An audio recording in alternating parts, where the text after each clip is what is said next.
చేతిలో సామాజిక అస్త్రం నెంబర్ 1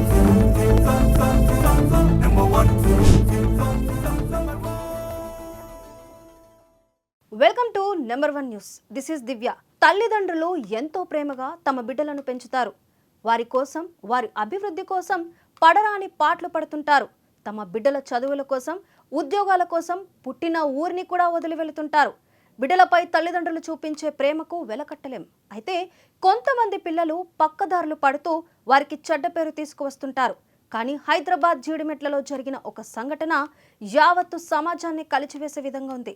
10వ తరగతి చదివే బాలిక, తెలిసి తెలియని వయసు, చేతిలో స్మార్ట్ ఫోన్ ఉంది.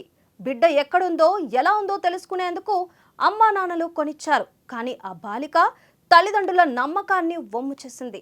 ఇన్స్టాగ్రామ్లో పరిచయమైన 19 ఏళ్ల శివ కోసం కన్న తల్లినే దారుణంగా హతమార్చింది. అందుకు ప్రియుడు శివ, అతని తమ్ముడు సహకరించారు.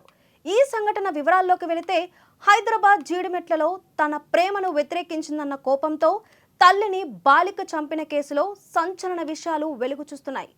బాలికకు ఇన్స్టాగ్రామ్లో శివతో పరిచయమైంది. ఇద్దరు ప్రేమించుకున్నారు. ఇటీవల అతడితో కలిసి బాలిక ఇల్లు వదిలి వెళ్ళిపోయి మళ్ళీ తిరిగి వచ్చింది. ఈ క్రమంలో ఇంట్లో తల్లి అంజలి పూజ చేస్తున్న సమయంలో వెనుక నుంచి వచ్చి శివ రాడ్డుతో కొట్టగా బాలిక సుత్తితో కొట్టింది. శివ తమ్ముడు యశ్వంత్ పీక పిసికాడు. దారుణమైన సంఘటన నేటి యువత ఆలోచనలకు అడ్డం పడుతోంది. ఇక్కడే షాపూర్ కళావతి నగర్ లో బట్టి 15 సంవత్సరాలు. అది ఇక్కడ అందరు లీడర్లతోని అందరితోని మంచిగానే ఉంటది. దాని బిడ్డకు ఇన్స్టాగ్రామ్ లో శివ అనేటోడు పరిచయం అయిందంట. అది ఒక 5 days కింద లేచిపోయింది. 5 days కింద లేచిపోతే పోలీస్ స్టేషన్ లో కంప్లైంట్ ఇచ్చిందంట. పోలీస్ స్టేషన్ లో కంప్లైంట్ ఇస్తే సార్ వాళ్ళు వెళ్ళి అబ్బాయిని తీసుకొచ్చి అమ్మాయిని తీసుకొచ్చిల్లంట. నా బిడ్డ 3 రోజుల నుంచి వాడింట్లో ఉంది, నా బిడ్డకి ఏమన్నా అయింది ఒకసారి టెస్ట్ చేయండి సార్ అంటే, కోర్టు తీర్పు వస్తుంది, ఇవాళ చెక్ చేపిద్దామని చెప్పి సార్ మంగళవారం పెడదామని సిఐ గారు అన్నారంట. అక్కడ నుంచి దాన్ని ఇంటికి తీసుకొని వచ్చింది. మరి వాళ్ళని ఎట్లా పెట్టిలో నాకు తెలియదు సార్, వాళ్ళ లోపలనే ఉండే, వాడు ఎట్లా బయటకు వచ్చిందో తెలియదు. మా అమ్మ ఇంట్లో పూజ చేస్తాను రమ్మని బిడ్డ పిలిచిందంట. వెనకాలకెళ్ళి చెల్లె పూజ చేస్తాంట. వెనకాలకెళ్ళి తన చున్ని తీసుకొచ్చే వెనకాలకెళ్ళి వేసి బుద్ధి చంపేసింది సార్. చంపిన తర్వాత నా చెల్లె చావలేదంట. కొనుక్కుతో కొట్టుకుంటా అంటే మళ్ళీ పిలిచిందంట. వాడు పోయిన తర్వాత, రా మా అమ్మ చచ్చిపోలేదు, చంపేసినాక మనం ఇద్దరు వెళ్ళిపోతే రమ్మంటే వాడు మళ్ళీ వచ్చి సుత్తె కొట్టే సుత్తతోని కంతలు ముక్కులు కొట్టి ఇవన్నీ గట్టిగా బిచికేసి ఇట్లా ఊరేసి కడుపులంతా గుద్ది చంపింది సార్. నా చెల్లె ముక్కు నుంచి బ్లడ్, నోటి నుంచి బ్లడ్, ఇల్లంతా పెరుగులాట చేసింది. వాళ్ళిద్దరితో మస్తు కొట్లాడింది నా చెల్లె బ్రతకడానికి. కానీ అవ్వలేదు.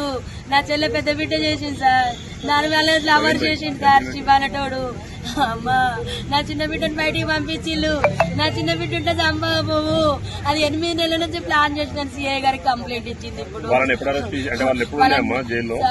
ఇప్పుడు తీసుకొచ్చిల్లు సార్. ఇప్పుడు పొద్దున తీసుకొచ్చి వాళ్ళని ఫస్ట్ వేసి పోయినప్పుడు 2 సార్లు తీసుకొచ్చి లోపల వేసిల్లంట.